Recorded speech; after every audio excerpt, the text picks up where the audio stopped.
1.4 billion Indians. But I still believe what was done today, even though it was unprecedented, it was precision, it was incredible. I still believe this is just the phase one of what actually we want to do. And I think the conflict is far from over. What Pakistan will do, that is something, invariably there will be tremendous pressure on the military establishment for the sake of their face saving. They would be desperate to do something. Unlike what happened in Balakot, where they tried to hoodwink by saying that nothing has happened, this time every Pakistani literally had a mobile phone with which they could take visuals and upload in the social media that there has been explosions. And there has been explosions in their critical terror infrastructure. So the terror organizations themselves will be accusing the military establishment that why couldn't you protect us?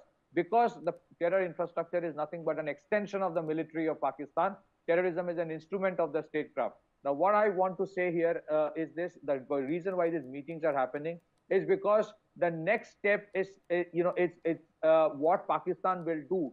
Invariably, they will try to target civilian installations or military installations or critical economic infrastructure. Because when India did the strikes, there were clear-cut terror infrastructure which was there to be struck.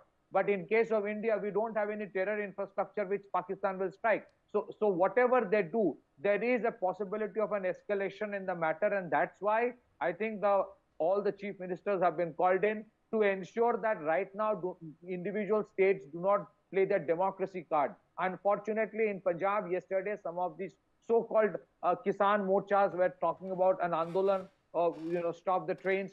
There was a statement by the Chief Minister of Punjab that they don't want to be part of the Dam Safety Act.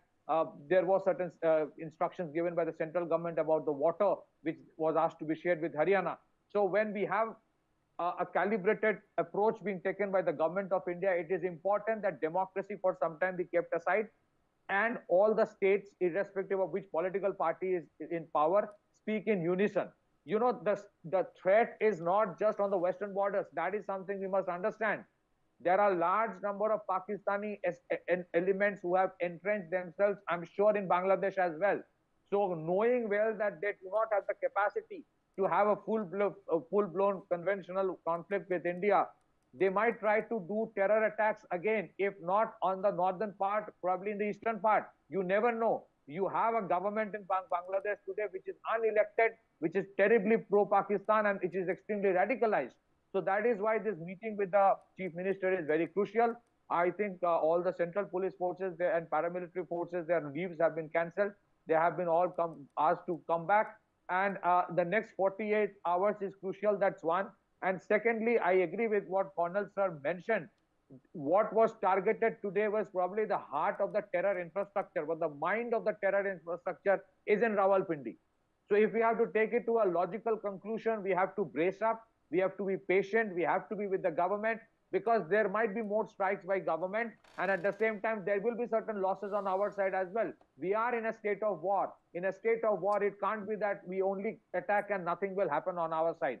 So we should stand by the government, and what was done today, invariably, it was critical planning, clear-cut synchronization between the three armed forces. It shows what actually you can achieve when the political leadership and the military establishment and the diplomatic corps work in unison. But I would keep on saying it, that while it is true that we don't have an emergency, everything is going on as usual, we are barely at the stage one of a larger conflict that may come up, because today or tomorrow, Pakistan will try to do another terror attack, if not a full-blown attack. If they use missiles, if they use target civilian installations tomorrow or day after tomorrow, invariably, India would have to respond. India will not stop here.